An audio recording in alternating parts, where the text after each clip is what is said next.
আসসালামু আলাইকুম বন্ধুরা, রেডিও ইলেকট্রা এইচ এর পক্ষ থেকে সকল বন্ধুদেরকে জানাচ্ছি শুভেচ্ছা, অভিনন্দন, ঈদ মুবারক।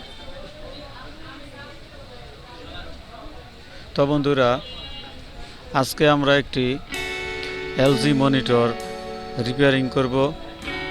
যে মনিটরটির সমস্যা হলো এটা পাওয়ার অন হয় কিন্তু সামনে ডিসপ্লে আসে না, এটার ব্যাকলাইট সমস্যা। এমনিতেই খুব খেয়াল করলে দেখা যায় যে ভিতরে ছবি আছে কিন্তু আলোর কারণে দেখা যাচ্ছে না। সেই জিনিসটা আজ আমরা রিপেয়ারিং করব বন্ধুরা, আপনাদেরকে সাথে রেখে। তো দেখেন, আমরা এটা প্রথমে টেস্ট করে নিচ্ছি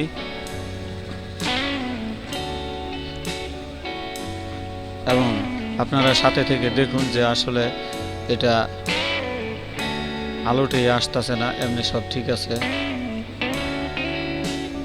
হ্যাঁ, আমাদের পাওয়ার যে লাইটটি এটি আসছে, তার মানে মনিটরটি চালু হয়ে গেছে কিন্তু আলো দেখা যাচ্ছে না,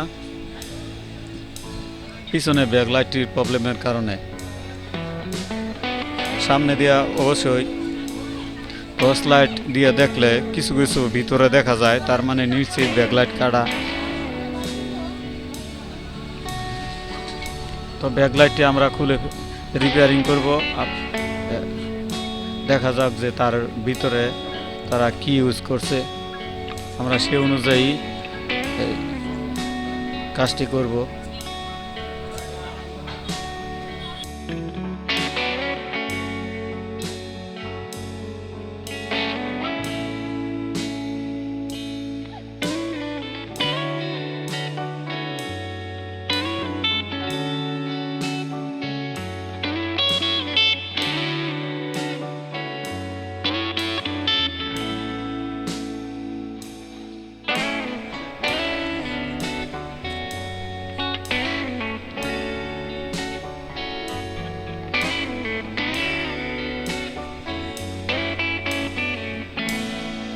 এটা খুলছে না, আটা দিয়ে রাখছে মনে হইতেছে যে।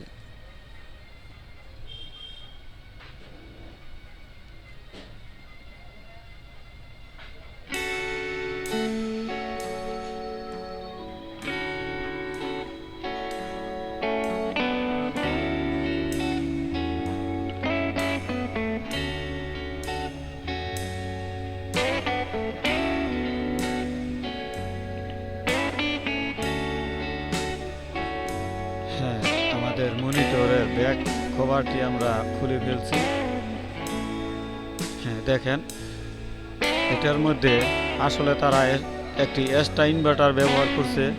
এটার যে অরিজিনাল যে ইনভার্টারটি, বিল্ডিং ইনভার্টারটি ছিল, সেই ইনভার্টারটি মনে হয় পূর্বে কোনো এক সময় খারাপ হয়ে গেছিল, সেই জন্য এই এক্সট্রা ইনভার্টারটি তারা আবার পুনরায় ইউজ করছে। তো আমরাও এরকম সেম একটি ইনভার্টার এখানে লাগাই দিব।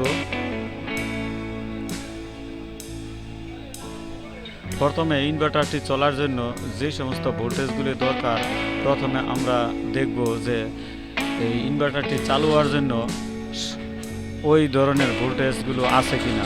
আমরা জানি যে ইনভার্টারটি চলে 12 ভোল্ট দিয়ে এবং তার মধ্যে থাকে একটি সুইচিং ভোল্টেজ আর একটি থাকে নেগেটিভ অর্থাৎ গ্রাউন্ড। আমরা এই দুটি লাইন আমরা টেস্ট করে দেখব আসলে এখানে ভোল্টেজগুলো আছে আর সুইচিং ভোল্টেজটা আছে কিনা।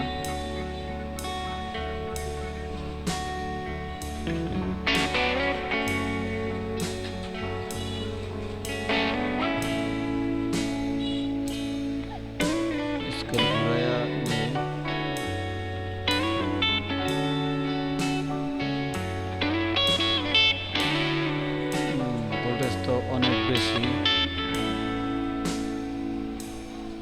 প্রায় 20-এর উপরে ভোল্টেজ দেখাচ্ছে, সেই জন্য ইনভার্টারটা হয়তো গেছে গা।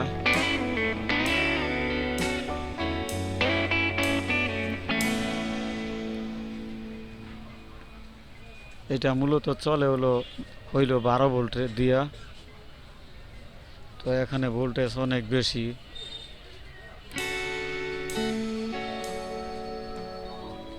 আর আমরা সুইচিং ভোল্টেজটা এবার টেস্ট করে নেব, সুইচিং ভোল্টেজটা আছে কিনা। ওইটা 1, 2, 3 এবং 3.5 এর ভিতরে যে কোনো রকমের একটি ভোল্টেজ থাকলে এই ইনভার্টারটি চালু হবে।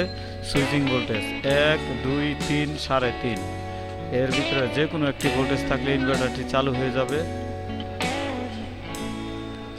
তাহলে আমরা কনফার্ম হয়ে নিব আরেকটি মিটার দিয়ে মাপ দিয়ে যে আসলে ভোল্টেজটা এখনো বেশি না আমাদের মিটারটি সমস্যা।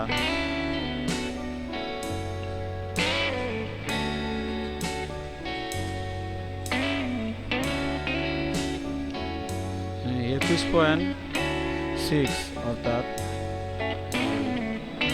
21.5 মতো ভোল্টেজ দেখাচ্ছে। 21.5 যে ইনভার্টারটি চলে মাত্র 12 ভোল্টে, সেখানে 21.5 ভোল্ট সার্কিট থেকে দেওয়া হয়েছে। এই জন্য এই ইনভার্টারটি সমস্যা হয়ে গেছে।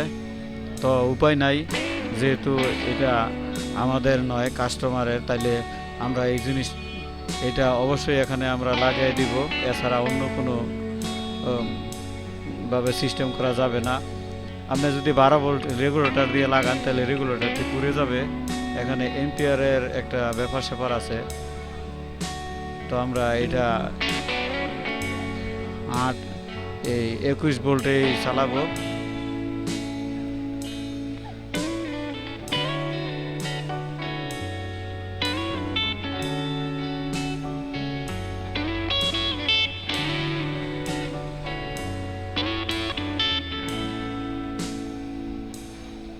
এই মনিটরের বিল্ডিং যে একটি ইনভার্টার থাকে সার্কিটের, ওইটা এই 21 ভোল্টেই চলে। সেই 21 ভোল্টটা এক্সট্রা ইনভার্টারও দিয়ে দেওয়া হয়েছে। এখানে আছে 3.77 অর্থাৎ 3.5 ভোল্টেজের উপরে আছে। এটা সমস্যা নেই। এটা 1, 2, 3, 4 যে কোনো রকমের ভোল্টেজ থাকলেই এটা চালু হবে। তার মানে সুইচিং ভোল্টেজটিও আছে। ইনভার্টারটি চালু হচ্ছে না, সম্ভবত এই ইনভার্টারের আইসিটি জ্বলে গেছে।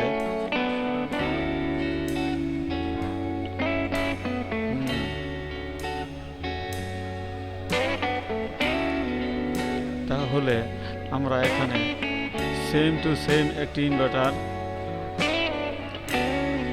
লাগাবো।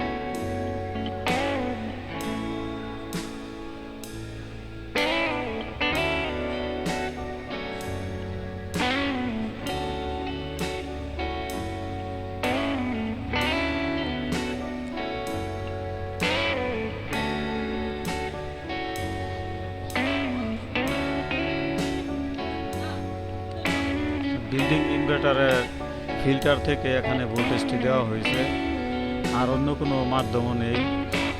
তো মনিটরটি চালানোর জন্য আমাদের এই কাজটি অবশ্যই করতে হবে এবং ইনভার্টারটি যতদিন চলবে।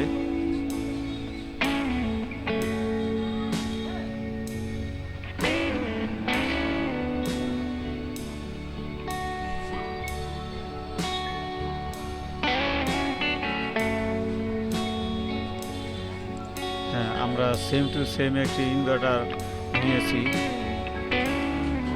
দুটার জ্যাকই একই রকমের, সমস্ত ইনভার্টারগুলোর জ্যাক একই রকমের থাকে। তো আমরা এই ভোল্টেজটি এবং সুইচিং ভোল্টেজের যে সকেটটি আছে সেটি আমরা দিয়ে দিচ্ছি।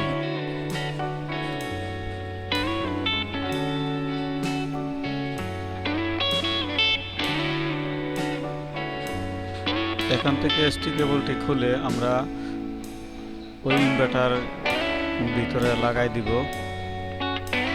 এবং এর প্লাস মাইনাস কিন্তু আছে, এটা খুব খেয়াল করে লাগাইবেন।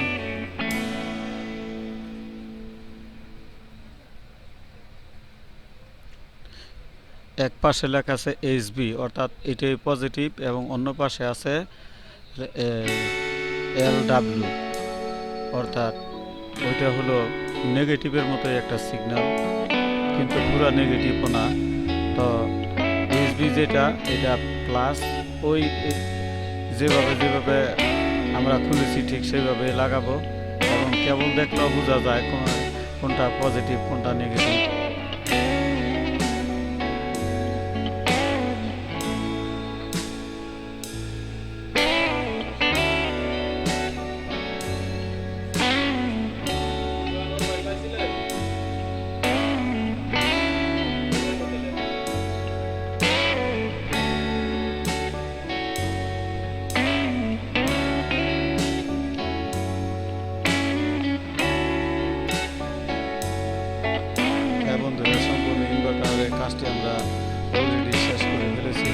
লাইন দিয়ে দেখব সব কিছু ঠিকঠাক আছে কিনা।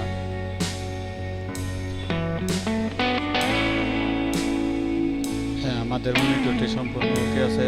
তো বন্ধুরা, আমাদের এই ভিডিও যদি আপনাদের ভালো লাগে তাহলে আমাদের চ্যানেলটিকে অবশ্যই আপনারা সাবস্ক্রাইব করে দিবেন এবং পাশে থাকা বেল আইকনটিকে বাজিয়ে দিন, যাতে করে আমরা নতুন ভিডিও দেওয়ার সাথে সাথে আপনাদের মোবাইলে পৌঁছে যায় সবার আগে। ধন্যবাদ।